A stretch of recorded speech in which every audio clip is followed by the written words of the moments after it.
Napakahalaga nitong araw na ito na magkaroon tayo ng updating kaugnay kung ano yung kasalukuyang nangyayari sa usapang pangkapayapaan sa pagitan ng Moro Islamic Liberation Front at ng pamahalaan. Lalo pat sa mga nakaraang balita ay malinaw na tinanggihan ng Moro Islamic Liberation Front yung proposal na isinulite ng pamahalaang Aquino kaugnay ng paano malulutas yung sulirain natin sa kapayapaan sa Mindanao. The theme of this peace forum is significant. Development and prospects for peace and the GRP-MILF peace panel.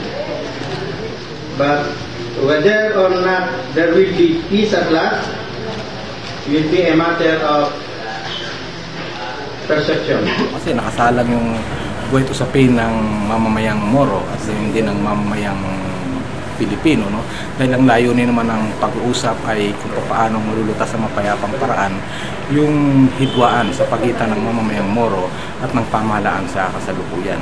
Nakasalalay ngayon yung usapin ng senseridad ng pamahalaan kung siya ba ay naiiba sa mga nagdaang administrasyon na ang tingin sa kapayapaan ay yung simpleng pagtigil ng armadong labanan nang hindi naman nilulutas yung pinag-uugatan ng hidwaan. Sa ngayon, sa maagang bahagi ng usapang pangkapayapaan sa pagitan ng pamahalaan at ng MILF, makikita natin na halos hindi naiiba pamahalaang Aquino sa mga nagdaang administrasyon dahil yung laman ng kanyang isinumiting proposal sa MILF ay napakalayo doon sa proposal na inihain ng MILF matagal na. Yun, syempre, kailangan magpakita ang pamahalaang Aquino ng sinseridad sa usapang ito at partikular magkaroon ng katugunan habang hindi pa nagkakaroon ng kasunduan doon sa mga fundamental na usapin na dapat nakasalang sa usapang pangkapayapaan ay malutas na agad, mabigyan kalutasan na agad yung usapin ng nananatiling mga biktima ng paglabag sa karapatang pantao.